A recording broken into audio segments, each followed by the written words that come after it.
السلام علیکم ورحمۃ اللہ وبرکاتہ۔ بسم اللہ الرحمن الرحیم۔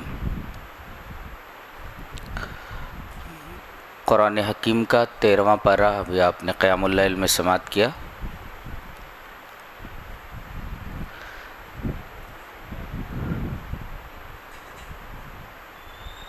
پیچھے سے حضرت یوسف علیہ السلام کا واقعہ بیان ہوتا آ رہا ہے۔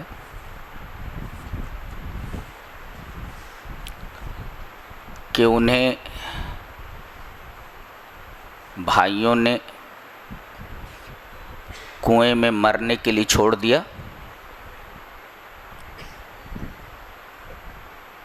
لیکن جسے اللہ رکھے اسے کون چکھے۔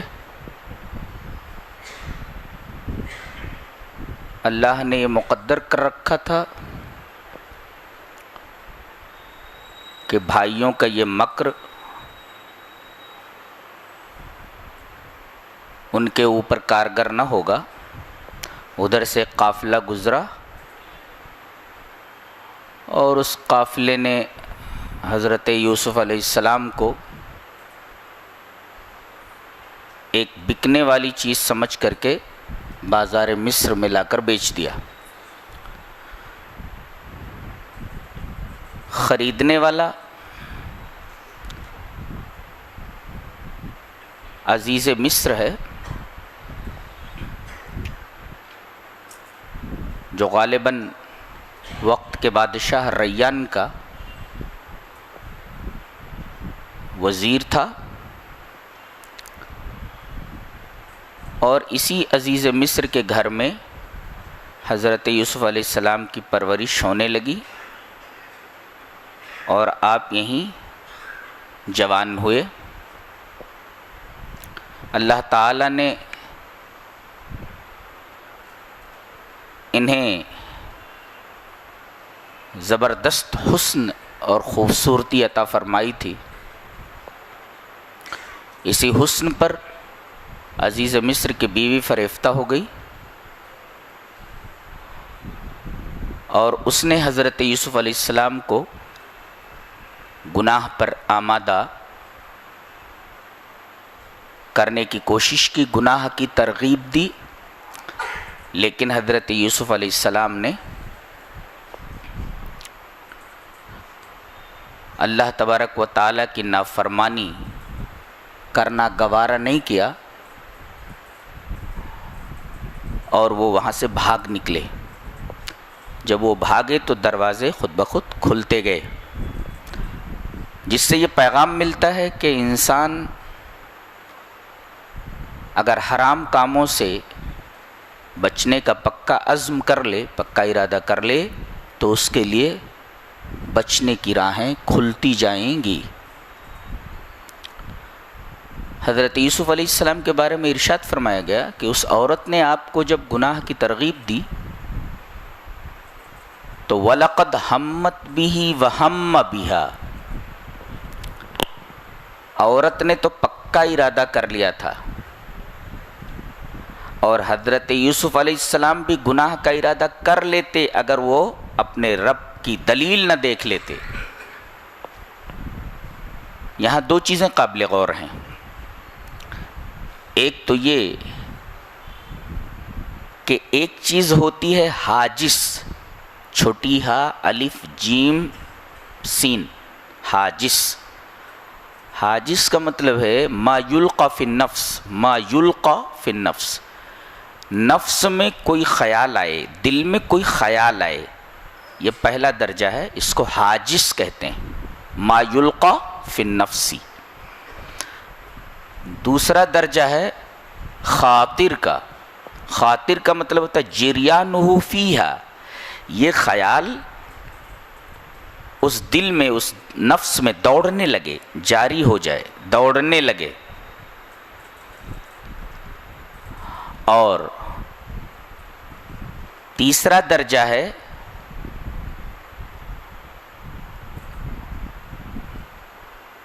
حدیث النفس کا، کہ ان یقان نفس فی التردد حل یفعل ام لا، کہ نفس تردد میں آ جائے کہ کرے یا نہ کرے، کرے یا نہ کرے. یہ تیسرا درجہ ہے حدیث النفس کا. اور چوتھا درجہ ہے ارادہ کر لے کہ اب کرنا ہی ہے، تردد ختم ہو جائے، کرنا ہے، لیکن ابھی پکا ارادہ نہیں کیا ہے، کرنا ہے. اور اگر پکا ارادہ کر لے تو وہ عزم ہے. یہ پانچواں درجہ ہے.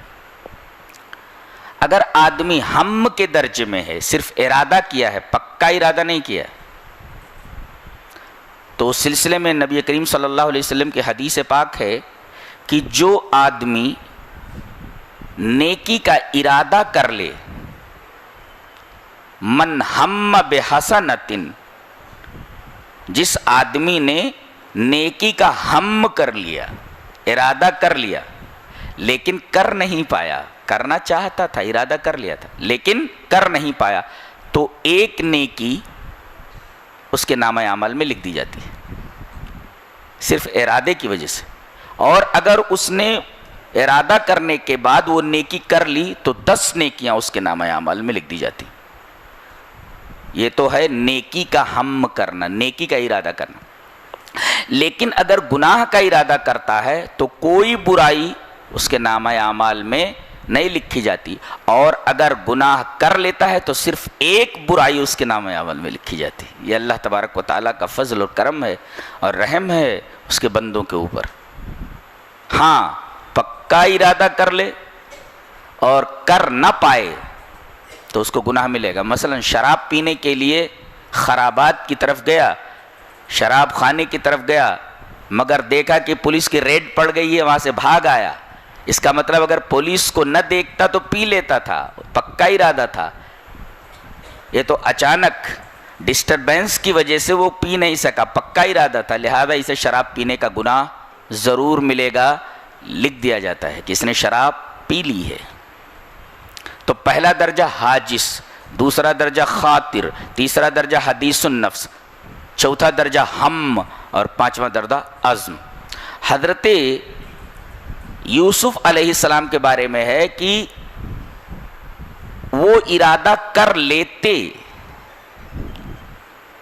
عورت نے تو پکا ارادہ کر لیا تھا، اس لیے کہ وہاں لام تاکید داخل ہے اور کاف تحقیق، قد تحقیق، لام حرف تاکید ہے اور قد حرف تحقیق ہے. لقد ہمت بھی، اس نے پکا ارادہ کر لیا تھا، عزم تھا. وَحَمَّ بِهَا لَوْلَا أَرَّآ بُرْحَانَ رَبِّ، یہ بھی ارادہ کر لیتے اگر اپنے رب کی دلیل نہ دیکھ لیتے. اس کا مطلب انہوں نے ارادہ بھی نہیں کیا تھا، اور اگر ارادہ کر بھی لیتے تب بھی گناہ نہیں لکھا جاتا جب تک وہ کر نہ لیتے. ایک تو انہوں نے ارادہ کیا ہی نہیں، اور اگر کر لیتے تب بھی کوئی گناہ نہ لکھا جاتا اگر وہ اس گناہ کو کر نہ لیتے. یہاں ایک سوال اور پیدا ہوتا ہے، کیا نبی گناہ کا ارادہ کر سکتا ہے؟ اس کے دل میں کوئی گناہ کا خیال آ سکتا ہے؟ آ سکتا ہے، اس لیے کہ یہ چیز عصمت کے منافی نہیں ہے.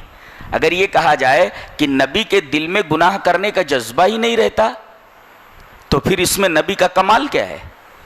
کمال تو یہ ہے کہ آدمی گناہ کرنے کی صلاحیت رکھتا ہو مگر اس کے بعد گناہ نہ کرے. یہ کہ آدمی کے دل سے گناہ کا جذبہ ہی نکال دیا جائے کہ گناہ کر ہی نہیں سکتا، تو گناہ اگر نہیں کر پا رہا ہے تو اس میں اس کا کوئی کمال نہیں ہے. گناہ کرنے کا جذبہ ہے، گناہ کرنے کی صلاحیت ہے، مگر اس کے باوجود وہ کر ہی نہیں سکتا. اللہ تبارک و تعالیٰ کی اس قدر نگرانی میں رہتا ہے وہ، اور اس کی فطرت کو، اس کی عادت کو، اس کے دل کو اس طرح صاف و شفاف کر دیا جاتا ہے کہ وہ گناہ کا ارتکاب کر ہی نہیں سکتا اگرچہ گناہ کرنے کی صلاحیت موجود ہے. اسی کو عصمت کہتے ہیں.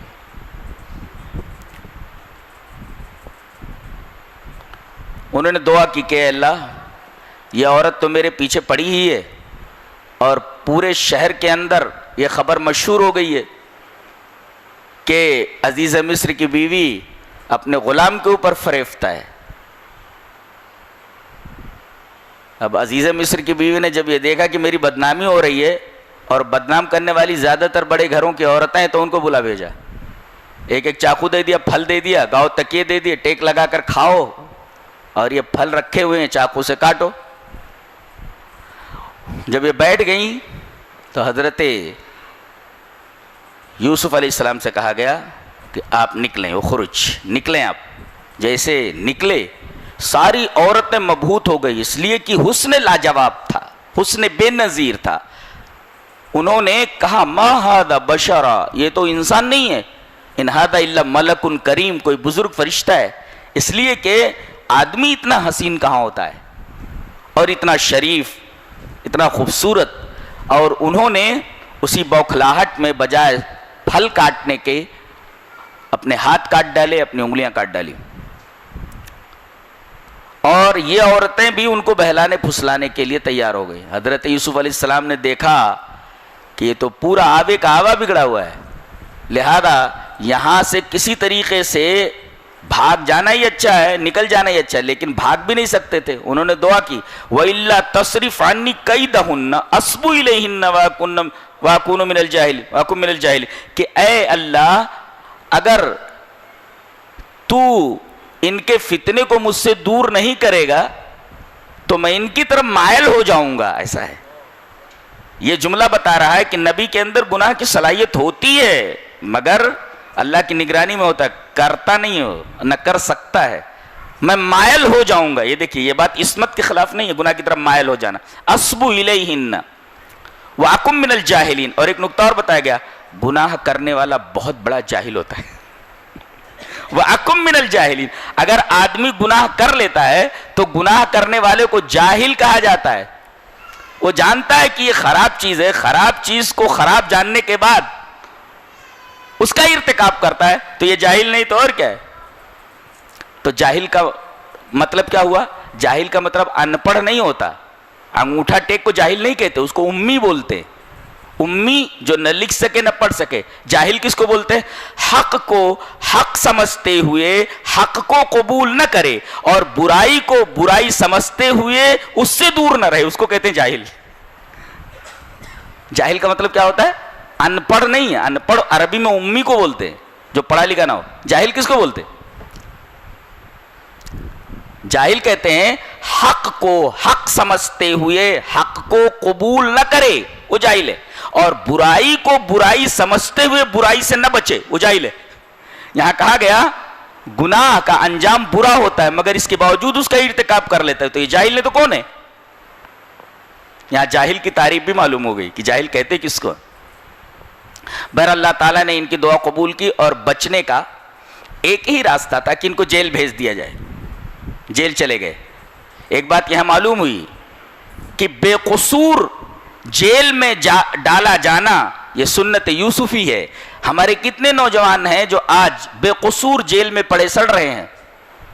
وہ ٹیررسٹ نہیں، انہوں نے کچھ نہیں کیا ہے، ان کو پھنسا دیا گیا ہے اور وہ جیل کی چار دیواریوں کے پیچھے سڑ رہے ہیں، طرح طرح کی تکلیفیں اٹھا رہے ہیں. تو بے قصور جیل میں قید میں ڈالا جانا یہ حضرت یوسف علیہ السلام کی سنت ہے کہ انہیں بے قصور جیل میں ڈالا گیا. جیل میں جب آپ ڈالے گئے تو آپ کے ساتھ ہی دو نوجوان اور بھی داخل ہوئے، تقریباً آپ ہی کی عمر کے تھے. وَدَخَلَ مَعَهُ السِّجْنَ فَتَيَانِ، فتیان مانے دو نوجوان آپ کے ساتھ ہی داخل ہوئے. وَدَخَلَ مَعَهُ، آپ کے ساتھ ہی دو اور نوجوان بھی جیل میں داخل ہوئے. بیرک سب کی ایک ہی تھی، اسی بیرک میں دو اور تھے. ان دونوں نے دیکھا کہ یہ بہت اچھے آدمی ہیں. انہوں نے کہا اِنَّا نَرَاكَ مِنَ الْمُحْسِنِينَ، ہم آپ کو بہت اچھا دیکھتے ہیں. ہمارے بعض ساتھیوں نے بتایا کہ جیل کے اندر بعض قیدی ہمارے نوجوان باقاعدہ قرآن و حدیث کی دعوت دیتے ہیں، نماز پڑھاتے ہیں، اور ان کے اخلاق اور کردار کو دیکھ کر کے بہت سارے لوگ جیل ہی کے اندر اسلام قبول کر لیتے ہیں. در حقیقت یہ بھی حضرت یوسف علیہ السلام کی سنت ہے. انا نراک من المحسنین، جیل میں جانے کے بعد لوگ انہیں جان لیتے ہیں کہ یہ اچھے کردار کا آدمی ہے اور اچھے اوصاف کا حامل ہے۔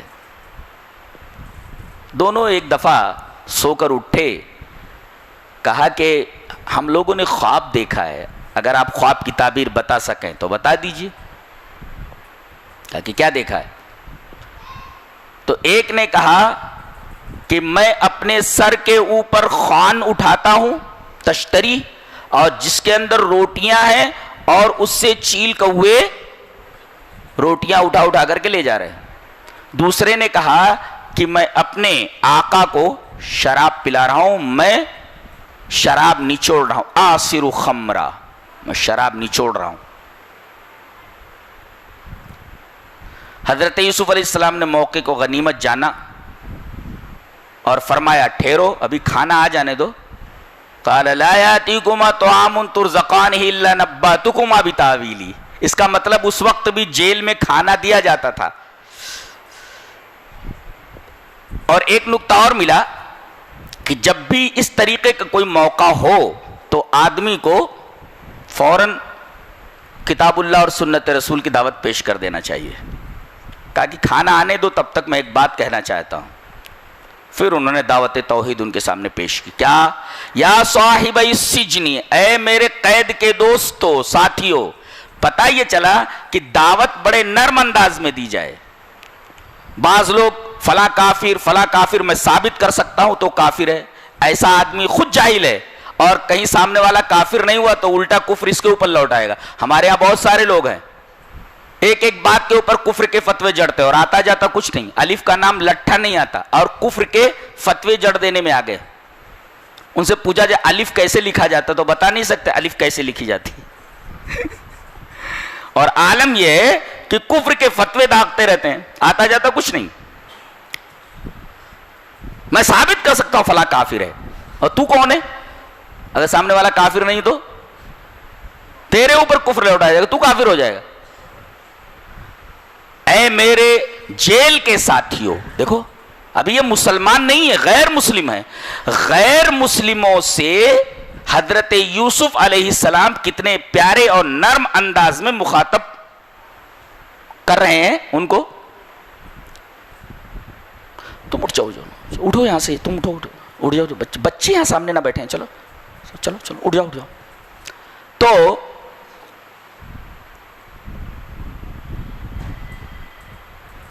اے میرے قید کے ساتھیوں، یعنی غیر مسلم کو بھی اگر دعوت دی جائے تو بڑے پیارے انداز میں دی جائے، نرم انداز میں، یہ دعوت کا طریقہ ہے۔ ہم مسلمانوں کو کافر بنانے جا رہے ہیں۔ دعوت کیا ہے؟ یا صاحب السجن ارباب متفرقون خیر ام اللہ الواحد القہار، کیا بہت سارے رب بہتر ہیں یا ایک اللہ جو قہار ہے؟ ظاہر ہے کون بے وقوف یہ کہہ سکتا ہے کہ بہت سارے معبود بہتر ہیں یا ایک غلام کے کئی آقا ہوں تو کن کن کو خوش رکھے گا؟ اور ایک غلام کا ایک ہی آقا ہو تو اس کو خوش رکھ سکتا ہے۔ کوئی بھی آدمی یہ نہیں کہہ سکتا کہ بھئی بہت سارے معبود بہتر ہیں اور ایک معبود ٹھیک نہیں ہے، اور ان کو غور و فکر کا سامان دے دیا کہ غور و فکر کرو۔ اس کے بعد آپ نے خواب کی تعبیر بتائی، کہا کہ تم دونوں کے اوپر الزام ہے کہ تم دونوں میں سے کسی ایک نے بادشاہ کو زہر دینے کی کوشش کی ہے، یہ نان بائی ہے، روٹی میں دینے کی کوشش کی ہے، تم ساقی ہو، تم نے شراب میں زہر ملا کر کے دینے کی کوشش کی ہے۔ تو تعبیر یہ ہے کہ یہ جو نان بائی ہے اس کو پھانسی دے دی جائے گی، غلطی اسی کی ہے، اسی نے زہر دینے کی کوشش کی ہے، اس کو پھانسی دے دی جائے گی، اور یہ جو ساقی ہے شراب پلانے والا یہ دوبارہ اپنے عہدے کے اوپر بحال کر دیا جائے گا، یہ پھر بادشاہ کا مقرب بن جائے گا اور اس کا ساقی بن جائے گا۔ اور ویسے ہی ہوا، جب یہ دونوں جیل سے نکلنے لگے، دونوں کو جیل سے نکالا جانے لگا، تو جو بچ جانے والا تھا ساقی اس سے کہا کہ اپنے آقا کے پاس تم میرا ذکر کرنا کہ ایک بے خطا اور بے قصور آدمی جیل میں بند ہے۔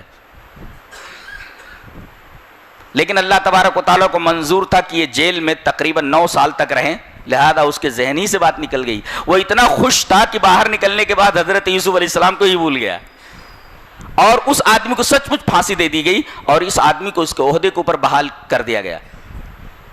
کافی عرصہ بعد 8 سال یا 9 سال تک جیل میں پڑے رہے، کوئی پرسان حال نہیں، جیل میں پڑے ہوئے ہیں. اب اللہ تبارک و تعالیٰ کو جیل سے نکالنا ہوا تو اس کا ایک سبب بنا دیا.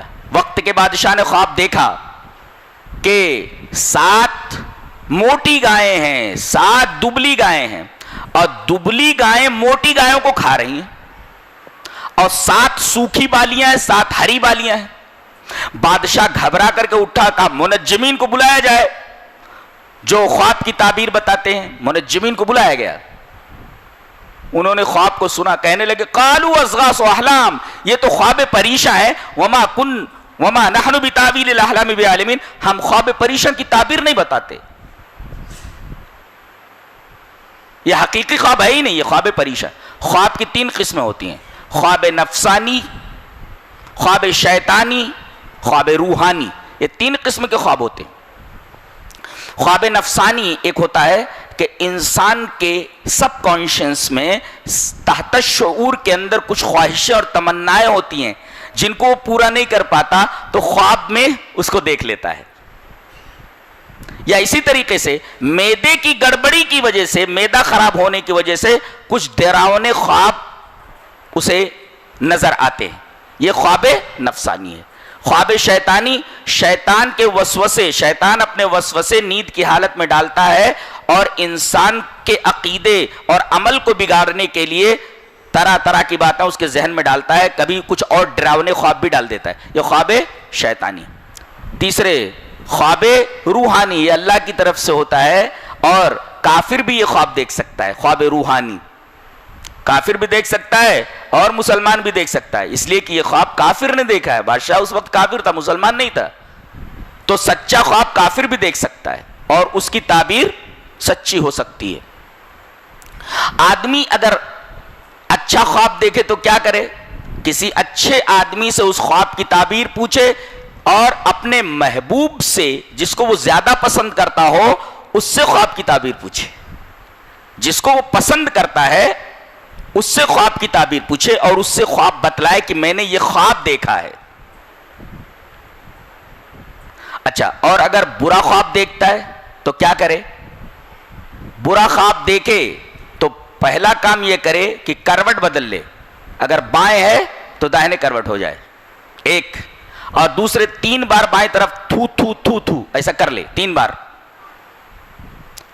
اور تیسرا یہ ہے کہ فوراً اعوذ باللہ پڑھ لے، اعوذ باللہ من الشیطان الرجیم، اللہ سے، شیطان کے شر سے اللہ کی پناہ چاہ لے. اور چوتھے، یہ برا خواب کسی سے نہ بیان کرے. اگر یہ چاروں چیزیں وہ کر لیتا ہے تو فَإِنَّهَا لَن تَضُرَّهُ، یہ خواب اسے نقصان نہیں پہنچائے گا. اور اگر برا خواب کسی کو بتاتا ہے اور وہ خواب کی کوئی الٹی پلٹی تعبیر بتا دیتا ہے تو خواب کی وہی تعبیر ہو جائے گی. لہذا آدمی خواب دیکھے تو جس کو بہت زیادہ پسند کرتا ہے، اچھا خواب دیکھتا ہے تو اس سے بیان کرے. برا خواب دیکھے تو یہ 4 کام کرے. فَإِنَّهَا لَن تَضُرَّهُ، تو یہ برا خواب اس کو کوئی نقصان نہیں پہنچائے گا. اب کوئی خواب کی تعبیر بتا ہی نہیں پا رہا ہے. جتنے بھی منجمین ہیں سب مفت خور، کام چور، نکمے، خامخواہ تنخواہ لے رہے ہیں. کہاں سے؟ حکومت کی طرف سے، اور آتا جاتا کچھ نہیں ہے. اب اچانک وہ جو ساقی تھا اس کو یاد آیا، ارے جیل میں ایک آدمی تھا، اس نے جو تعبیر بتائی تھی خواب کی، ہم دونوں نے جو پیش کی تھی ویسے ہی ہوا. میں اپنے عہدے پر بحال ہو گیا اور اس کو پھانسی دے دی گئی. فوراً کہنے لگا بادشاہ سے، اگر آپ مجھے اجازت دیں تو میں ایک آدمی جو جیل میں ہے اور جو انہی اوصاف کا حامل ہے، میں اس سے پوچھ لیتا ہوں خواب کی تعبیر. اب آتا ہے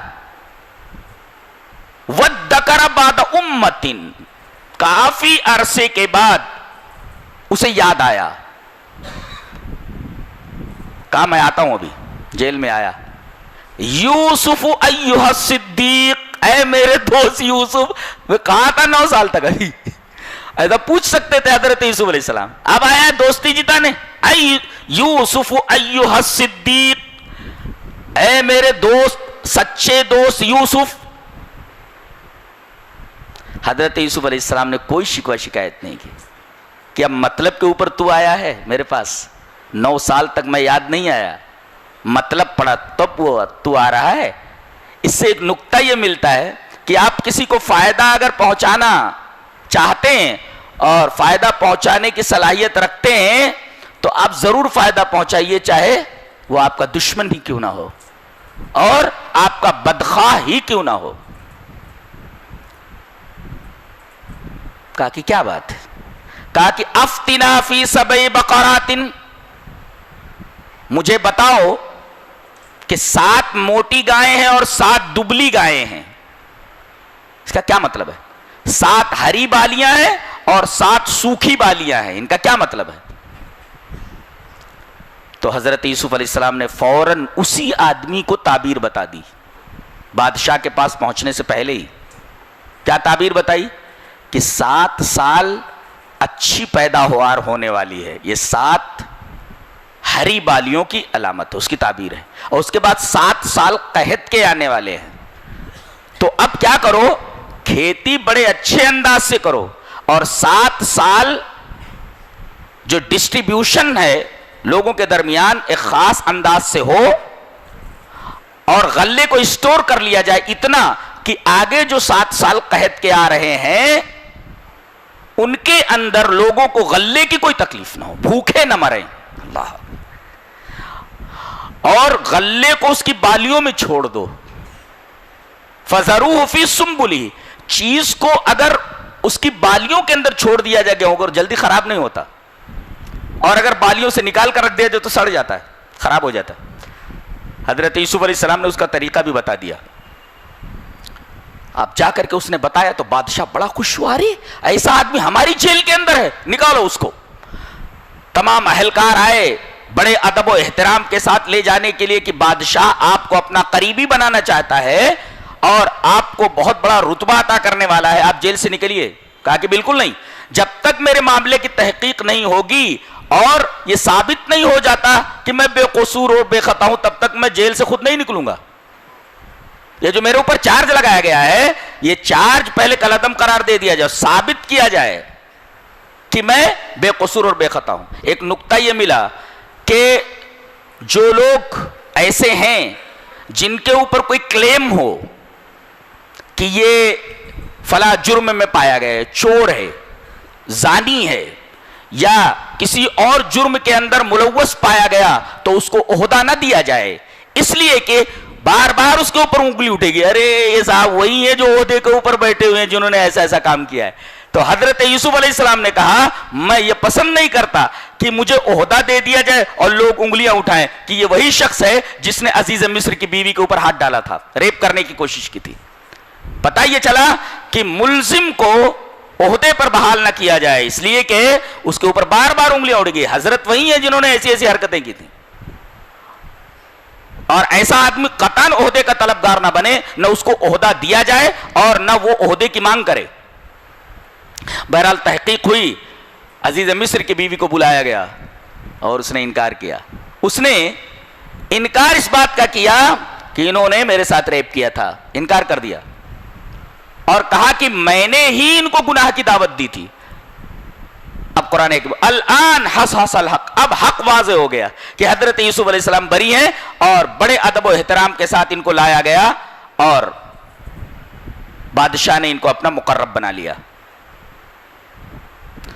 اللہ تبارک تعالی حضرت یوسف علیہ السلام کا قول نقل کرتا ہے, فرماتا ہے وما ابرئ نفسی ان النفس لامارۃ بالسوء, نفس کی شرارتوں سے وہی بچ سکتا ہے جس کے اوپر اللہ کا رحم ہو. یہ نفس اتنا شریر ہے, خاص طور سے نفس امارہ, کہ اگر اللہ کا رحم نہ ہو تو نفس کی شرارتوں سے آدمی بچ نہیں سکتا. تو نفس کی شرارتوں سے وہی شخص بچ سکتا ہے جس کے ساتھ اللہ تبارک و تعالیٰ کا رحم لگا ہوا ہو. وما ابرئ نفسی ان النفس لامارۃ بالسوء الا ما رحم ربی. اللہ تبارک و تعالیٰ کا رحم ہو تو آدمی نفس کی شرارتوں بچ سکتا ہے. تو ہمیشہ اللہ کی پناہ چاہے نفس کی شرارتوں سے. بادشاہ نے ان کو اپنے پاس بلایا. فلما کلمہ قال انک اليوم لدینا مکین امین. آج سے آپ ہمارے ہاں بڑے رتبے پر فائز ہیں, سب سے بڑا عہدہ آپ کو دیا جاتا ہے, میرے بعد آپ ہی ہیں. اتنا بڑا عہدہ دے دیا گیا. اس سے ایک نکتہ یہ ملا, فلما کلمہ کا مطلب انٹرویو. آج لوگوں کے پاس ڈگریاں ہوتی ہیں اور آتا جاتا کچھ نہیں ہے. ڈگریاں دیکھ کر کے لوگ عہدے دے دیا کرتے ہیں. کمپنی والے, کسی کارخانے والے, کسی کمپنی والے, وہ ڈگریاں دیکھ کر کے فوراً عہدہ دے دیتے. کچھ لوگ سفارش کے اوپر عہدہ دے دیتے, کچھ لوگ جعلی سرٹیفکیٹ کے ذریعے عہدہ لے لیتے ہیں وغیرہ. یہاں کلمہ کہا گیا, انٹرویو لیا جائے. انٹرویو میں بالمشافہہ گفتگو کی جائے, اگر وہ اس لائق ہے تو اس کو عہدہ دیا جائے, ورنہ نہیں. ڈگریوں کے بعد باقاعدہ انٹرویو لیا جائے, یہ طریقہ قرآن حکیم نے بتایا ہے. ڈگریوں کے بعد انٹرویو لیا جائے کہ سچ مچ اس لائق ہے یا نہیں ہے. ایک اور وہی طریقہ بھی اختیار کیا جا رہا ہے. پہلے تو کسی بھی شعبے میں داخلہ ہو جایا کرتا تھا, اب آئی آئی ٹی کے اندر آپ داخلہ لیجئے, میڈیکل میں آپ داخلہ لیجئے, لاء کے اندر آپ داخلہ لیجئے, آپ کو انٹرنشپ دینا پڑتا ہے پہلے کہ آپ لائق ہیں کہ نہیں ہیں یہ فن پڑھنے کے لیے اور اس سبجیکٹ کو ڈیل کرنے کے لیے. آپ اس لائق ہیں کہ نہیں, پہلے آپ کا ٹیسٹ لیا جاتا ہے, اس کے بعد فیصلہ کیا جاتا ہے کہ آپ کو پڑھانے کے لیے یا پڑھنے کے لیے رکھا جائے یا نہ رکھا جائے وغیرہ. اور دوسری بات یہ معلوم ہوئی کہ کافر حکومت میں آپ نوکری کر سکتے ہیں, ورنہ اگر ناجائز ہوتا تو حضرت یوسف علیہ السلام کافر حکومت کے ہاں خدمت کرنے کے لیے تیار نہ ہوتے. دو. تیسرے یہ کہہ رہے ہیں قال اجعلنی علی خزائن الارض, مجھے فوڈ منسٹر بنا دیجئے, اس لیے کہ غلہ کس طرح پیدا کیا جائے, نظام آب پاشی کو کتنا اچھا بنایا جائے, کھیتیوں کو قابل کاشت قابل زراعت کس طرح بنایا جائے, اس طریقے سے مکان کس طریقے سے بنائے جائے کہ وہاں پر غلے کو اسٹور کیا جائے تو غلے خراب نہ ہوں. تمام چیزیں میں جانتا ہوں. انی حفیظ علیم, میں حفاظت کرنے والا بھی ہوں اور دوسرے علم بھی رکھتا ہوں, زراعت کا علم رکھتا ہوں, ایگریکلچر کا مکمل اللہ نے مجھے علم دیا ہے. اور دوسرے یہ کہ پیداوار ہو جائے مگر ڈسٹریبیوٹ صحیح سے آدمی نہ کر سکے تب بھی معاملہ ڈس بیلنس ہو جائے گا, ڈس بیلنس ہو جائے گا. اس کا مطلب یہ کہ ایک ہے پیداوار, زمین سے اتنا اناج اگانا, اور دوسری چیز ہے اس کا ڈسٹریبیوشن. اگر ڈسٹریبیوشن کے اندر خیال نہیں رکھا گیا نظم کا یا ضبط کا تو پیداوار کتنی بھی ہو جائے لوگ بھوکوں مر جائیں گے. تو ایک ہے پیداوار, زمین سے غلے کو اگانا, اور دوسرے اس غلے کو اچھی طریقے سے صحیح طریقے سے ڈسٹریبیوٹ کرنا. حضرت یہ فرما رہے ہیں انی حفیظ علیم, میں حفاظت بھی کروں گا, ڈسٹریبیوٹ کس طرح کیا جاتا ہے میں کروں گا, دوسرے مجھے علم ہے کہ نظام آب پاشی کو کس طرح اچھا کیا جائے, زمین کو قابل کاشت کیسے بنایا جائے, پانی کا نظام کیسے رکھا جائے وغیرہ وغیرہ ساری چیزیں مجھے. اس سے ایک نکتہ یہ ملا کہ جو کوئی عہدہ مانگے اسے عہدہ نہ دیا جائے, جائز نہیں ہے. جو عہدہ مانگے اسے عہدہ نہ دیا جائے, لیکن اگر اس کے پاس سچ مچ اس عہدے کی صلاحیت اور اہلیت موجود ہے اور وہ عہدہ مانگ رہا ہے, وہ دیکھ رہا ہے کہ کسی دوسرے نے اگر یہ عہدہ لے لیا تو اس میں خلق خدا کو بہت نقصان ہوگا, تو اپنے آپ کو اس منصب کے لیے پیش کر سکتا ہے. مقصود نفع رسانی ہو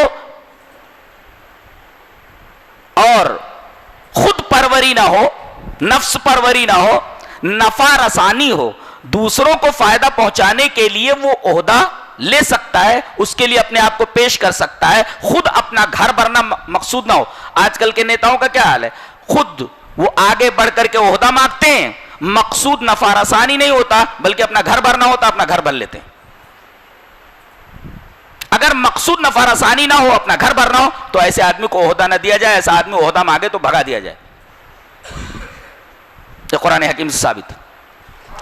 7 سال اچھی پیداوار ہوئی, اب قحط کا زمانہ شروع ہوا, قحط کا پہلا سال. اس قحط کا اثر کنعان تک پہنچا، جن بھائیوں نے آپ کو کنویں میں ڈالا تھا۔ حضرت یعقوب علیہ السلام نے اپنے بیٹوں کو اونٹ دے کر کے بھیجا کہ جا کر کے مصر کا بادشاہ غلہ بانٹ رہا ہے، وہاں سے لے کر کے آؤ، یہ پیسے لے جاؤ۔ حضرت یوسف علیہ السلام جہاں غلہ بٹتا تھا وہاں باقاعدہ خود نگرانی کرتے تھے۔ اس کا مطلب یہ کہ جو نگراں ہے جس منصب کے اوپر ہے، اپنے تمام اہلکاروں اور تمام کارکنوں کا مکمل خیال رکھے اور یہ دیکھے، چیک کرے کہ یہ صحیح طریقے سے اپنا کام کر رہے کہ نہیں۔ حضرت یوسف علیہ السلام ہر جگہ حاضر رہتے۔ یہ بتایا گیا کہ ایک آدمی کو اگر عہدہ مل جائے تو اسے کس طریقے سے اپنے کارکنوں کے اوپر نظر رکھنی چاہیے، باقاعدہ ان کو چیک کرنا چاہیے وغیرہ وغیرہ۔ دیکھا کہ تمام بھائی موجود ہیں، حضرت یوسف علیہ السلام تو پہچان گئے۔ فعرفہم وہم لہ منکرون، فعرفہم، حضرت یوسف تو ان کو پہچان گئے، وہم لہ منکرون، اور وہ ان کو نہیں پہچان رہے تھے۔ اس کا مطلب نکارت کے اندر یہ چیز داخل، اجنبیت محسوس کرنا کہ پتہ نہیں کون ہے۔ حضرت یوسف پہچان گئے میرے بھائی ہیں، لیکن بھائی پہچان نہیں سکا۔ اب یہ بڑے ہو گئے اور اتنے اعلیٰ پوسٹ پہ کوئی سوچ بھی نہیں سکتا کہ اتنا نیچے بھیج دیا گیا تھا اتنا اوپر پہنچ جائے گا، اتنا نیچے ڈال دیا گیا تھا اتنا اوپر آ جائے گا، کنویں میں ڈال دیا گیا تھا اور اتنا اوپر آ جائے گا۔ ہر ایک آدمی آ کر کے ان کے مشورہ لے رہا ہے اور حضرت ہر جگہ اپنی نگاہ رکھے ہوئے، اتنا بڑا آدمی ہے ملک کا۔ بھائیوں کے تصور میں بھی نہیں آ سکتا تھا کہ جس کو ہم نے کنویں میں ڈالا تھا وہ اتنے بڑے عہدے پر فائز ہوگا۔ آپ نے حکم دیا کارکنوں کو، یہ جو کنعان سے آئے ہوئے لوگ ہیں ان کے اونٹ کے اوپر غلہ لاد دو اور ان کو ذرا میری آفس میں بھیجو، ذرا میں پرسنلی ان سے بات کرنا چاہتا ہوں۔ آئے، کہا کہ کون کون ہے تمہارے گھر؟ کہا کہ ایک بوڑھا باپ ہے، ماں ہے۔ کہا کہ اور کوئی؟ کہا کہ ایک چھوٹا بیٹا ہے۔ یہ بنیامین کے بارے میں پوچھنا چاہ رہے کہ بنیامین اپنے بھائی کے بارے میں، سگے بھائی کے، اچھا وہ نہیں آیا ہے، اس کو نہیں لائے؟ ٹھیک ہے، بس اتنی بات ہوئی، حال چال اور اپنے بھائی کے بارے میں بھی پوچھ لیا انہوں نے، اشارے اور کنائز۔ کہا کہ اب کے آنا تو اس بھائی کو بھی ساتھ میں لے کر کے آنا، اس کا بھی حصہ ہم دیں گے، اور اگر نہیں لائے تو کسی کو نہیں دیا جائے گا، شرط لگا دی گئی۔ اب گئے تو جب انہوں نے اپنے اپنے سامان کھولے تو پیسہ اس کے اندر رکھا ہوا تھا، پیسے بھی واپس کر دیے گئے تھے۔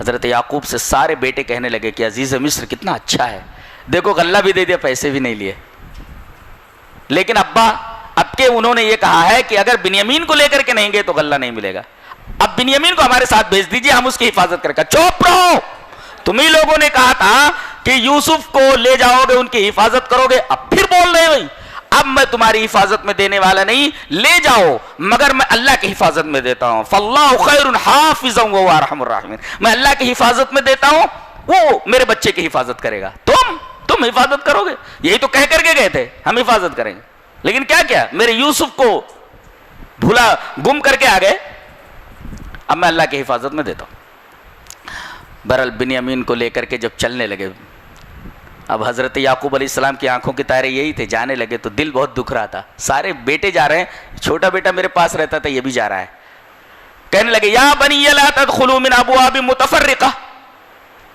وادخلوا من ابواب لا تدخلوا من باب واحد وادخلوا من ابواب متفرقہ، کہ الگ الگ گیٹ سے داخل ہونا، ایک گیٹ سے سب مت جانا، اس لیے کہ سب نوجوان ہو، خوبصورت ہو، کہیں نظر نہ لگ جائے۔ اس سے یہ پتہ چلتا ہے کہ نظر لگنا برحق ہے۔ نبی کریم صلی اللہ علیہ وسلم حضرت حسن حسین کو اوپر وہی دعا پڑھتے تھے تعوذ کی، اللہم انی اعوذ بک من کل عین لامہ ومن کل شیطان وہامہ ومن کل عین لامہ، اس طرح کے۔ تو یہ نظر کی دعا ہے، یہ پڑھ کر کے پھونکا کرتے تھے اپنے دونوں نواسوں کے اوپر، تو نظر لگتی ہے، اور نظر کی یہ دعا ہے، نظر بد کی۔ کہا کہ ایک دروازے سے داخل مت ہونا، الگ الگ دروازوں سے داخل ہو. یہ تدبیر ہے. تدبیر سے تقدیر نہیں بدلتی، ہوتا وہی ہے جو اللہ چاہتا ہے، مگر تدبیر کرنا ضروری ہے. تدبیر کرنا ضروری ہے. ضروری نہیں کہ تدبیر سے تقدیر بدل جائے، لیکن تدبیر کرنا ہے. اللہ تبارک تعالیٰ چاہے تو تدبیر کا نتیجہ اچھے انداز سے ظاہر کر سکتا ہے، ورنہ اس کا نتیجہ ظاہر اس کے الٹا ہو سکتا ہے. حضرت یعقوب علیہ السلام نے ہمیں تعلیم دی ہے کہ آپ تدبیر اختیار کرو، نتیجہ اللہ کے اوپر چھوڑ دو. سارے کے سارے پہنچے. حضرت یوسف علیہ السلام نے بنیامین کو دیکھا، میرا بھائی.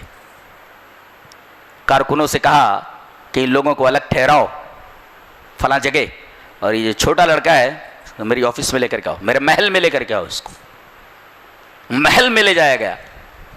وہ محل ہے، مصر کا محل ہے، اتنی پوسٹ پر، اتنے اعلیٰ پوسٹ کے اوپر بیٹھا ہوا. حضرت بنیامین کے بھی تصور ہونے کہ میرا بھائی ہے. اب جب اپنے کمرے میں لے گئے، بٹھایا، کہا کہ پہچانتا میں کون ہوں؟ کہا کہ نہیں. کہا انا اخوک، میں تیرا بھائی ہوں، میں تیرا بھائی یوسف ہوں. انا اخوک، میں تیرا بھائی ہوں. بنیامین کی حالت کیا ہوئی کیونکہ آپ کو اندازہ ہے. لپٹ کر کے دونوں خوب روئے. کہا کہ دیکھو بھائیوں کو بتانا نہیں. کہا کہ میرے ساتھ ہی رک جانا، یہیں رہنا.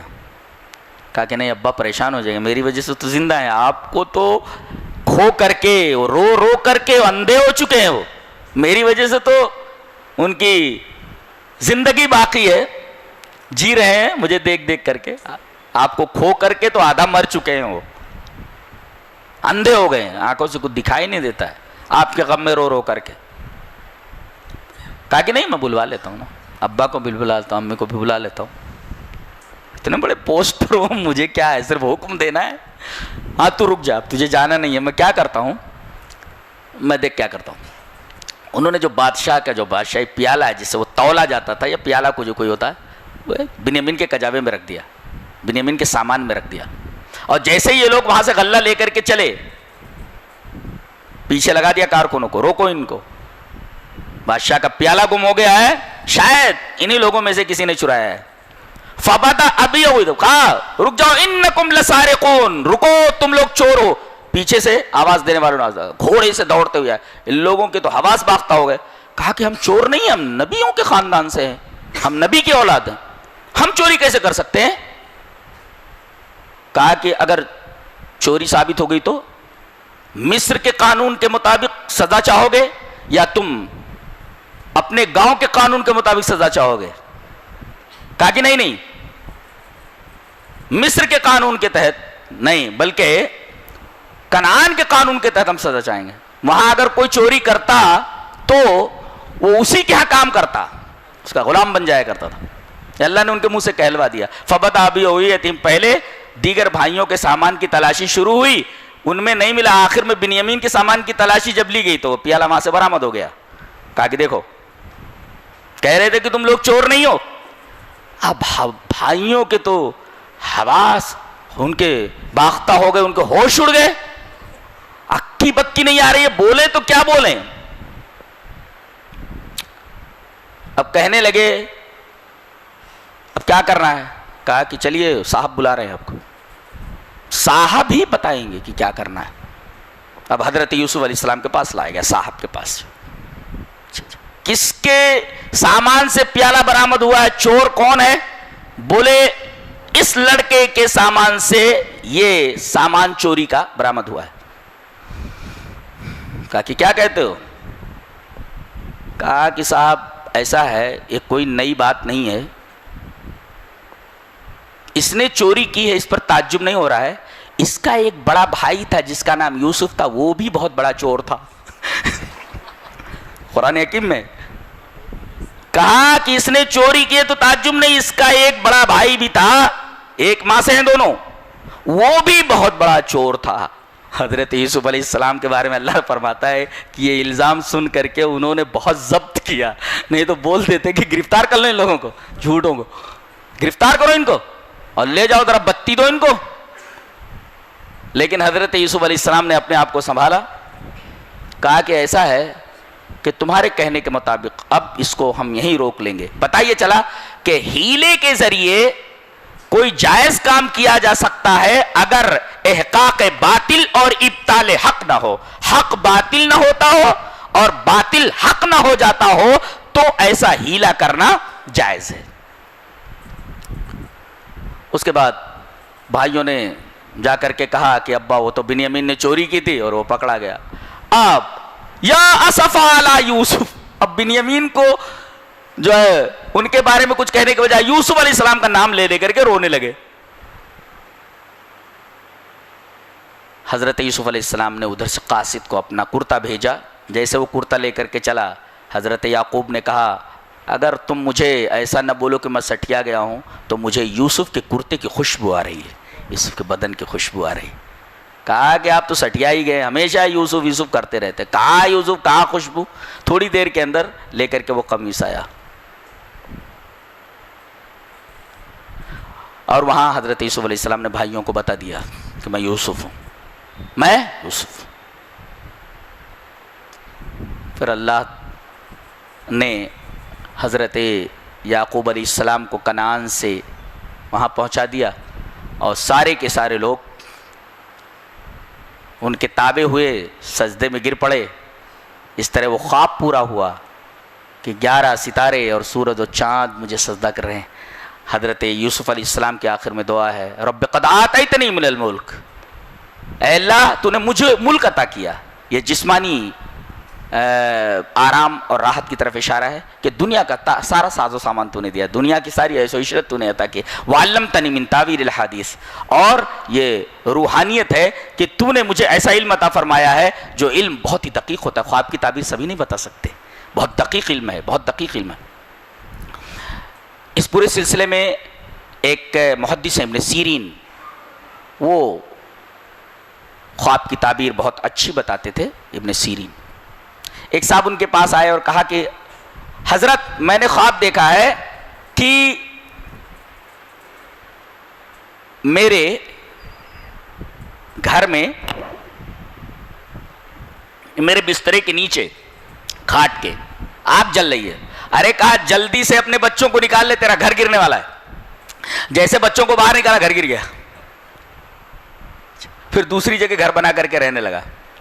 ایک دفعہ پھر آیا، کہا کہ حضرت پھر میں نے خواب دیکھا ہے کہ میرے کھاٹ کے نیچے آگ جل رہی ہے۔ کہا کہ اچھا جا کھود، وہاں پر خزانہ گڑا ہوا ہے۔ کہا کہ سمجھ میں نہیں آتا، خواب ایک ہے تعبیر دو کیسے ہے؟ کہا ارے بے وقوف، وہ خواب جب تو نے مجھے آ کر کے سنایا تو گرمی کا دن تھا، اور گرمی میں آگ بری علامت ہوتی ہے، اور یہ جو تو اب خبر دے رہا ہے یہ ٹھنڈی ہے، ٹھنڈی میں آگ اچھی ہوتی ہے۔ اس طریقے سے انہوں نے تجزیہ کر کے بتایا کہ تیرے بستر کے نیچے جو آگ دکھ رہی ہے وہاں خزانہ گڑا ہوا ہے، کھود خزانہ مل جائے گا۔ تو بہت بڑے معبر تھے اس امت کے۔ اس کے بعد سورہ رات شروع ہوتی ہے۔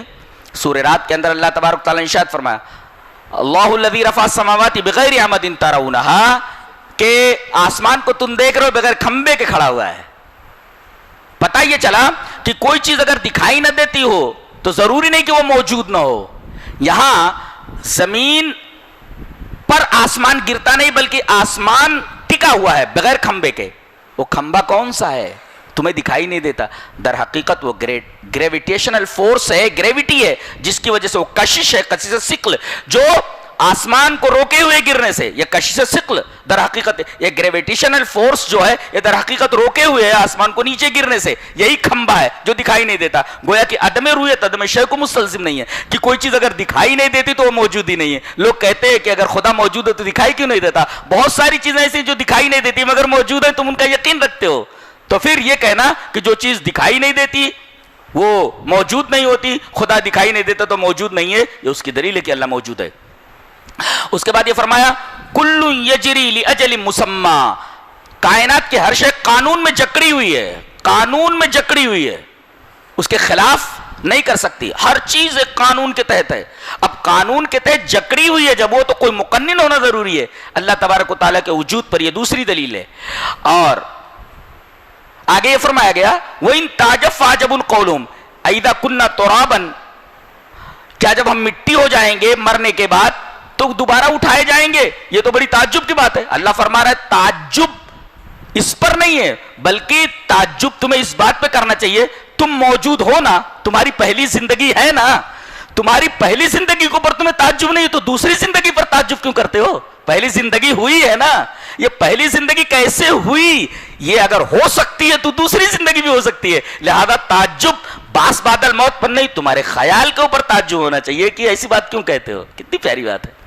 اور ایسی بات کون لوگ بولتے ہیں؟ اولئک الاغلال فی اعناقہم، جو اپنے خیالات، اپنے نظریات، اپنے کچھ چند اصولوں کے پابند ہوتے ہیں، وہ یہی لوگ بولتے ہیں. گردن میں بیڑیاں ہونے کا، توق ہونے کا مطلب یہ ہے کہ یہ آدمی اپنے خیالات کا اسیر ہے، اپنے خیالات کا قیدی ہے. ایسے ہی چند تعصب اور اسی طریقے سے چند چیزیں کچھ لوگ خیال ہوتے ہیں، ان کے تحت وہ کسی چیز کو قبول نہیں کرتے، اس لیے کہ وہ اپنے ان خیالات کے اسیر ہوتے ہیں، ان خیالات کے پابند ہوتے ہیں، جبکہ بات بالکل واضح ہوتی ہے. اس کے بعد اللہ تبارک و تعالی نے حاملہ عورت سے باس بادل موت پر استدلال فرمایا ہے. کیا؟ اللہ یعلم ما تحمل کل انثی وما تغیض الارحام وما تزداد وکل شیء عنده بمقدار. اگر دیکھو تو عورت کا جو رحم ہے جہاں سے بچہ پیدا ہوتا ہے، یہ ایک طریقے کی فیکٹری ہے، اور ایک عجیب و غریب فیکٹری ہے. یہ فیکٹری ایک خاص مقدار میں پروڈکٹ باہر نکالتی ہے. آپ یوں کہہ سکتے ہیں کہ ڈیمانڈ اور سپلائی کے درمیان ایک گہرا توازن، ایک گہرا تناسب موجود ہے. سارے کے سارے مرد نہیں ہو رہے، کچھ مرد پیدا ہو رہے، کچھ عورتیں پیدا ہو رہے. اس طریقے سے سارے مرد پیدا ہونے لگتے تو ڈیمانڈ اور سپلائی کے درمیان توازن نہیں رہتا.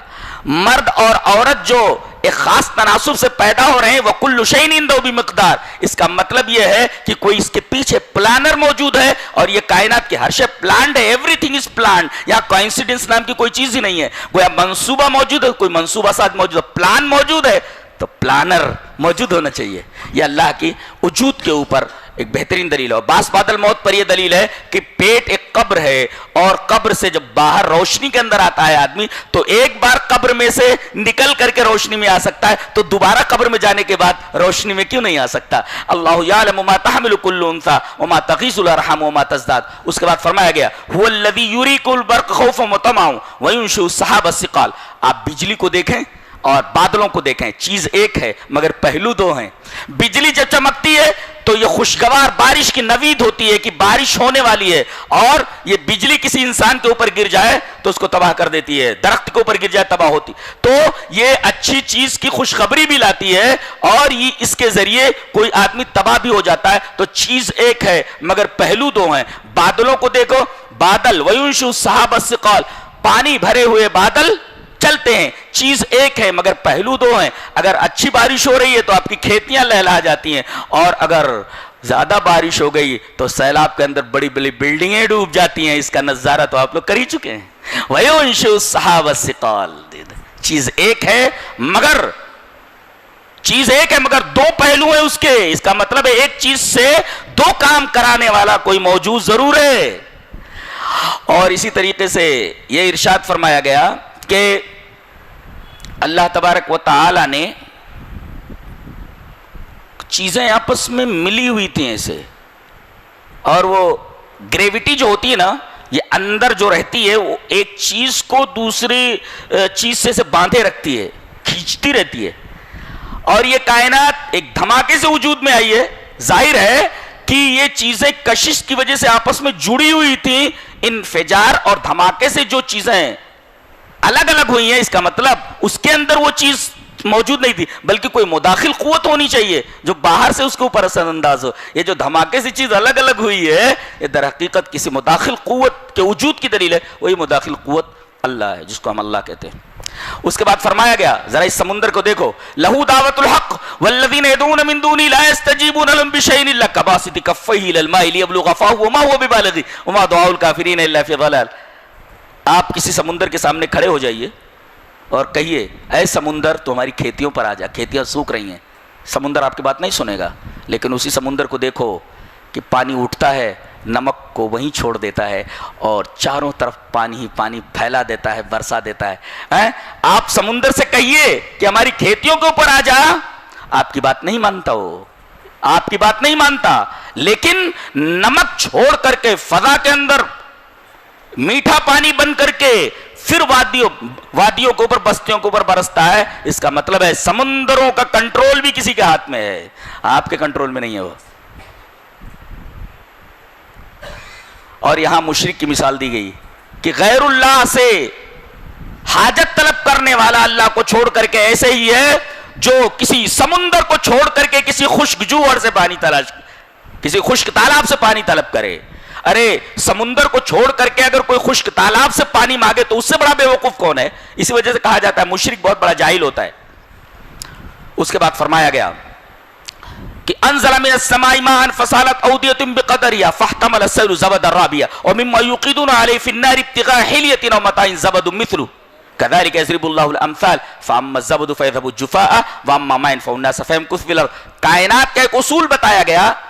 ڈاروین نے تو کہا تھا سروائیول آف دا فٹسٹ، جو چیز زیادہ صالح ہوتی ہے وہی موجود ہوتی ہے۔ قرآن حکیم نے اس سے اچھا اصول بتایا کہ سروائیول آف دا بیسٹ، جو چیز نافع ہوتی ہے وہی دنیا میں موجود رہتی ہے۔ مسلمانوں کو یہ تعلیم دی جا رہی ہے جب تک تم دوسروں کو نفع پہنچاتے رہو گے تب تک تم زمین پر باقی رہو گے، اس لیے کہ جو چیز نفع پہنچانا چھوڑ دیتی ہے صفحہ ہستی سے مٹنا اس کا لازم ہو جاتا ہے۔ ایک درخت جب تک پھل دیتا رہتا ہے، لوگ فائدہ اٹھاتے رہتے ہیں، تب تک وہ درخت باقی رہتا ہے، اس کی عزت کی جاتی ہے۔ سوکھ جائے، پھل دینا بند کر دے تو درخت کو کاٹ کر چولہے کے حوالے کر دیا جاتا ہے۔ ایسے جو چیز نافع نہ ہو، نفع دینے والی نہ ہو، وہ صفحہ ہستی سے مٹا دی جاتی ہے۔ پتہ یہ چلا کہ دنیا کا یہ اصول ہے کہ نفع بخش چیز باقی رہتی ہے اور بیکار چیز فنا ہو جاتی ہے، غیر نفع بخش چیز ہٹ جاتی ہے۔ ایسے ہی تم نفع بخش رہو گے تو زمین پر تمہیں عزت ملے گی، باقی رہو گے غیر نفع بخش بن جاؤ گے، صفحہ ہستی سے حرف غلط کی طرح مٹا دیے جاؤ گے۔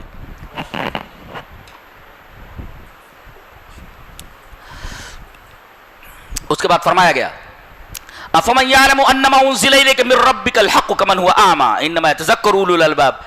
فرمایا گیا کہ مشرک جو ہوتا ہے وہ اندھا ہوتا ہے، موحد بینا ہوتا ہے۔ یہ فرق ہے توحید کو ماننے والے میں اور شرک کو ماننے والے میں۔ شرک کا ماننے والا اندھا ہوتا ہے، توحید کا ماننے والا بینا ہوتا ہے، اور بینا اور اندھا یہ دونوں کے دونوں برابر نہیں ہو سکتے۔ آگے بہت پیاری بات کہی جا رہی ہے۔ آج دنیا اضطرابات کا شکار ہے، بے اطمینانی چاروں طرف، اشانتی چاروں طرف۔ ایک انگریز کے بارے میں ہمارے ایک دوست بتا رہے تھے، اللہ کا دیا سب کچھ اس کے پاس، اچھے اچھے بینگلو، بڑی بڑی دکانیں، لاکھوں کروڑوں روز کی آمدنی، بڑی بڑی کاروں میں گھومنے والا، بہت ہی بے اطمینانی کے عالم میں ایک جگہ بیٹھا ہوا ہے، کفے افسوس مل رہا ہے اور غموں افسوس میں اس کا چہرہ، اس کا وجود ڈوبا ہوا ہے۔ ساتھی نے اس سے پوچھا اللہ کا دیا سب کچھ تمہارے پاس ہے، غم کس بات کا؟ پتہ نہیں کیوں سب کچھ ملنے کے بعد بھی سکون نہیں مل رہا ہے۔ پتہ یہ چلتا ہے کہ آج جو دنیا اضطرابات کا شکار ہے اس کی واحد وجہ یہ ہے کہ وہ دوا نہیں لے رہی ہے اطمینان کے لیے جو دوا لینی چاہیے، غلط دوا لے رہی ہے۔ کیا؟ الا بذکر اللہ تطمئن القلوب، سنو اللہ کے ذکر سے دلوں کو اطمینان ہوتا ہے۔ تم نے تو اللہ کو بھلا دیا ہے، اللہ کو چھوڑ دیا ہے، تم تو مانتے ہی نہیں کہ اللہ ہے کہ نہیں ہے، تو تمہیں حقیقی اطمینان کیسے ملنے والا ہے؟ بچہ جب بھوکا ہوتا ہے تو زور زور سے روتا ہے، ماں کچن میں ہوتی ہے، اب اسے ٹائم نہیں ہے کہ بچے کو دودھ پلا سکے تو کیا کرتی ہے؟ بچے کو چپ کرانے کے لیے تھوڑی دیر کے لیے کہ ذرا میں کچن سے فارغ ہو لوں، اس کے بچے کو پلاؤں گی دودھ، تھوڑی دیر کے لیے پلاسٹک کا نپل اس کے منہ میں ڈال دیتی ہے، وہ چپ چپ چپ چپ چپ چپ چپ چپ وہ اس کو پلاسٹک کے نپل کو چوستا رہتا ہے، تھوڑی دیر کے لیے چپ ہو جاتا ہے۔ اب میں یہ پوچھتا ہوں کہ یہ پلاسٹک کا جو نپل ہے جس کو وہ چوس رہا ہے، کیا یہ اس کی بھوک مٹا سکتا ہے؟ قطعاً نہیں۔ جب تک کہ ماں اسے اپنی آغوش محبت میں لے کر کے اپنے سینے سے لگا کر کے اسے اپنا دودھ نہ پلائے تب تک اس کی جو حقیقی سکون جو ہے اس کو ملنے والا نہیں ہے۔ تھوڑی دیر کے لیے عارضی سکون مل رہا ہے اس کو، اس نپل سے. حقیقی سکون کب ملنے والا ہے؟ جب اس کی حقیقی ماں اسے اپنی گود میں لے کر کے اسے اپنا دودھ پلائے, تب جا کر کے سکون ملتا ہے. آج اللہ تبارک و تعالیٰ کے ذکر سے لوگوں کے دل قابل, پورے کے پورے نپل چوس رہے ہیں, پوری کی پوری دنیا نپل چوس رہی ہے. ارے نپل چوس رہے ہو تو تمہیں حقیقی سکون کہاں ملنے والا ہے؟ حقیقی سکون تو اللہ تبارک و تعالیٰ کے ذکر میں ہے. الا بذکر اللہ تطمئن القلوب, اللہ تبارک و تعالیٰ کی یاد سے دلوں کو اطمینان ہوتا ہے. حقیقی سکون تو وہاں ملنے والا ہے. ماں کے سینے میں, ماں کے دودھ میں حقیقی سکون ہے, نہ کہ پلاسٹک کے نپل میں. وہاں تو عارضی طور پر تمہیں سکون ملنے والا ہے. ایک آدمی کو دیکھا گیا چڈی پہنے ہوئے کتا لے کر دوڑ رہا ہے صبح صبح. کہاں جا رہے ہو؟ کتا لے کر کے چڈی پہن کے, حقیقی تلاش میں. ارے چڈی سے پہن کر کے, چڈی پہن کر کے اور کتا لے کر گھومنے میں سکون ملنے والا ہے؟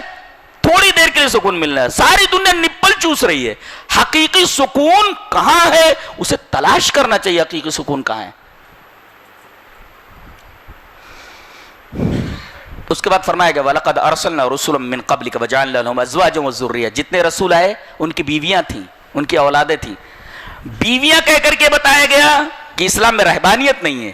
کچھ لوگ اگر شادی نہیں کرتے تو کہتے ہیں کہ یہ شادی بیاہ اللہ تک پہنچنے کی راہ میں رکاوٹ ہے. رسول سے بڑا کون ہوتا ہے؟ یہ بڑے مقرب بارگاہ الہی ہوتے ہیں. ان کی بیویاں تھی, اس کا مطلب بیوی بچے یہ اللہ تبارک و تعالیٰ کے پہنچنے تک, اللہ تبارک تعالیٰ تک پہنچنے میں رکاوٹ نہیں بنتی. وہ ذریہ, اور ان کی اولادیں تھیں. ذریت یہ جمع ہے, کم سے کم 3 پر بولا جاتا ہے. تو ازواجن کہہ کر کے رہبانیت کی نفی کی گئی اور ذریت کہہ کر کے منصوبہ بندی کی نفی کی گئی. ہم جو منصوبہ بندی کرتے ہیں نا بچے پیدا کرنے میں, فیملی پلاننگ, تو ازواجن سے رہبانیت کی نفی. شادی کرنا ضروری ہے, شادی اللہ تک پہنچنے کی راہ میں رکاوٹ نہیں. اور ذریت کہہ کر کے فیملی پلاننگ کا رد کیا گیا کہ کم سے کم وہ وی ٹو آوس ٹو کا رد ہے, اس لیے کہ ذریت کا لفظ جمع ہے اور کم سے کم 3 پر بولا جاتا ہے, زیادہ سے زیادہ کی کوئی حد نہیں ہے. اس کے بعد یہ فرمایا گیا منکرین آخرت اور منکرین خدا, منکرین الوہیت, ان کے اندر 3 صفتیں ہوتی ہیں. الذین یستحبون الحیات الدنیا علی الآخرہ, ان کے پیش نظر دنیا ہوتی ہے, آخرت کا تصور ان کا نہیں ہوتا. جو کچھ ہے وہ دنیا ہے. موت کی سرحد پر سارا معاملہ ختم, آگے شنیہ شنیہ شنیہ. موت کی سرحد پر سارا معاملہ ختم, آگے کچھ بھی نہیں ہے. ایک تو ان کا جو کچھ ہے دنیا ہے, آخرت پیش نظر. الذین یستحبون الحیات الدنیا علی الآخرہ, جو کچھ ہے وہ دنیا ہے, آخرت کوئی چیز نہیں ہے. ایک صفت ان کی ہے. دوسری وَيَصُدُّونَ عَن سَبِيلِ اللَّهِ, وہ جس تاریکی میں بھٹک رہے ہیں وہ یہ چاہتے ہیں کہ دوسرے لوگ بھی ہمارے ہمراہ ہو جائیں, ہمارے ساتھ ہو جائیں, وہ بھی اسی تاریکی میں آ جائیں جس تاریکی میں ہم ہیں, وہ بھی دنیا پرست ہو جائیں, آخرت کا تصور ان کے ذہنوں سے نکل جائے. کچھ لوگ ایسی کوششیں کر رہے ہیں, باقاعدہ کتابیں لکھی جا رہی ہیں کہ ڈائریکٹ خدا ہی کا انکار کر دو. جیسے بڑے بڑے رائٹرز ہیں, ابھی بیسٹ سیلنگ بکس جس کے بارے میں میں نے اشارہ کیا کہ اینٹونی فلیو کی کتاب ہے دیر از نو گاڈ. خدا ہوتا کیا چیز ہے؟ اس کتاب کا نام ہی دیر از نو گاڈ, کوئی خدا ہوتا نہیں. اور ایک نے تو یہاں تک کہا کہ universe from nothing, universe from nothing, یہ ایک کائنات عدم سے وجود میں آ گئی ہے. لارنس ایم کراؤس کی کتاب ہے یہ, یونیورس فرام نتھنگ, کوئی خدا ہوتا نہیں ہے, ایسے ہی آ گئی ہے کائنات. اسٹیفن ہاکنگ نے لکھا دا گریٹ ڈیزائن, اس کے اندر بھی تقریباً اس نے خدا کا انکار کیا ہے. وہ ایک پارٹیکل جو ابھی اس کا تجزیہ نہیں ہو سکا ہے, اس کا نام اس نے گاڈ پارٹیکل دیا ہے, یہاں بھی رکا ہوا ہے. وہ کون؟ اسٹیفن ہاکنگ ہے, اچھا سائنٹسٹ ہے, اس کی انگلیاں خالی ہلتی ہیں, پورا بدن پیرالائزڈ ہے, لیکن بہت ذہین سائنٹسٹ ہے وہ اس دنیا کا. اس نے عجیب و غریب نظریات دیا. نیوٹن تو پانی بھرتے ہیں اس کے یہاں, بہت عجیب و غریب آدمی ہے. اسی طریقے سے اور بہت ساری بکس ہیں, جیسے ریچرڈ ڈاکنز سے, اس کی بھی ایک بک ہے اسی تعلق سے, گاڈ ڈیلیوژن. گاڈ ڈیلیوژن, خدا ایک واہمہ ہے, اللہ ایک وہم ہے, اس پر پوری کتاب اس نے لکھ ماری ہے. کیا نام اس کا؟ Richard Dawkins. تو اس طریقے سے لارنس ایم کراس ہوں, ریچرڈ ڈاکنز ہوں, اسٹیفن ہاکنگ ہوں, اس طرح سے اینٹونی فلیو ہوں, یہ سب کے سب ایسے لوگ ہیں یصدون عن سبیل اللہ, خود تو تاریکی میں ہیں, خود تو اللہ کے منکر ہیں, خود آخرت کے منکر ہیں, دوسروں کو بھی چاہ رہے کسی تاریکی میں وہ بھی ٹامکٹویاں مارتے رہیں, بھٹکتے رہیں. اور تیسری صفت وَيَبْغُونَهَا عِوَجًا, اور اسلام کے اندر سچی باتوں کے اندر طرح طرح کی کجی تلاش کرتے ہیں. یہ دیکھو یہ غلطی ہے اسلام میں, یہ دیکھو قرآن میں یہ غلطی ہے, دیکھو مسلمانوں کے ہاں یہ غلطی ہے, تاکہ وہ غلطیاں دیکھ کر کے اسلام سے دور رہے. وَيَبْغُونَهَا عِوَجًا, یہ 3 صفتیں ان بدماشوں کی بتائی گئی.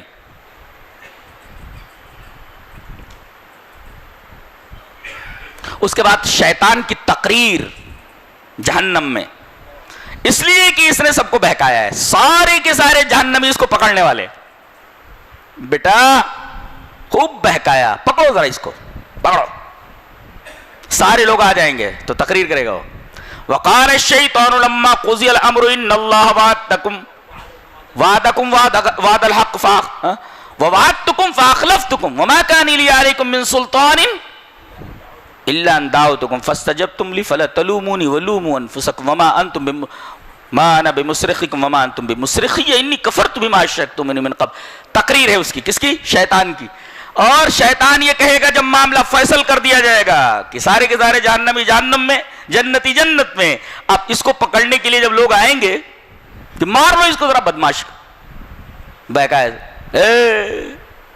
میرے اوپر الزام نہیں دینا. سنو, ان اللہ وعدکم وعد الحق, اللہ تبارک و تعالی نے تم سے سچا وعدہ کیا تھا اور وعدہ اس نے پورا کیا. اس کا وعدہ ووعدتکم فاخلفتکم, میں نے تم سے وعدہ کیا تھا, میں نے وعدے کی خلاف ورزی کی, میرا جو بگاڑنا ہو بگاڑ لو. کیا کرتا ہوں؟ وعدتکم فاخلفتکم وما کان لی علیکم من سلطان, میں نے تمہارے اوپر کوئی زور زبردستی نہیں کی تھی, الا ان دعوتکم, بس تمہیں دعوت دی تھی.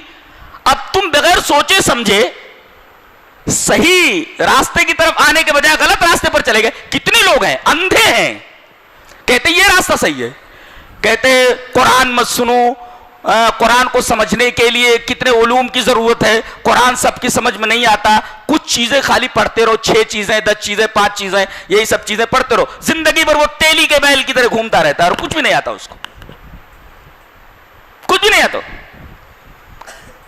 تو میں نے تم کو بلایا تھا, زور زبردستی نہیں تھی, لہذا تم میرے اوپر الزام مت دو, اپنے آپ کو ملزم ٹھہراؤ. لوموا انفسکم, اور آج میں تمہاری پکار سننے والا نہیں, میں کچھ نہیں کر سکتا تمہارے لیے جس طریقے سے تم میرے لیے کچھ نہیں کر سکتے. انی کفرت بما اشرکتمونی من قبل, اس سے پہلے جو تم نے شرک کیا تھا, مجھے شریک کیا تھا اللہ کے ذات کے اندر, اللہ کی صفات کے اندر, میں اس کا انکار کرتا ہوں. جو بگاڑنا ہو بگاڑ لو. ٹکا سا جواب دینے والا, یہاں بتا دیا گیا ہے کہ ٹکا سا جواب دینے والا ہے, لہذا ہوشیار ہو جاؤ, یہ بہت ہی خطرناک ہستی ہے, اس سے بچو. اس کے بعد کہا گیا کہ پیغمبروں کی دعا بڑی پیاری ہوتی ہے. وَإِذْ قَالَ إِبْرَاهِيمُ رَبِّ اجْعَلْ هَٰذَا الْبَلَدَ آمِنًا وَاجْنُبْنِي وَبَنِيَّ أَن نَّعْبُدَ الْأَصْنَامَ, اے اللہ اس شہر کو جہاں میں رہ رہا ہوں امن والا بنا, اور دوسرے مجھے اور میرے بچوں کو, میری ذریت کو شرک سے دور رکھ. کیا پیاری دعا ہے. اگر آدمی کو اطمینان دنیا میں مل جائے تو اس کی دنیا اچھی ہو جائے. وہ کب ملے گی دنیا اچھی سکون کے ساتھ؟ کب گزرے گی؟ جب اسے دنیا میں امن مل جائے. ابھی چاروں طرف کرفیو لگ جائے, امن ختم ہے, آدمی باہر نکلتے ہوئے ڈرے گا.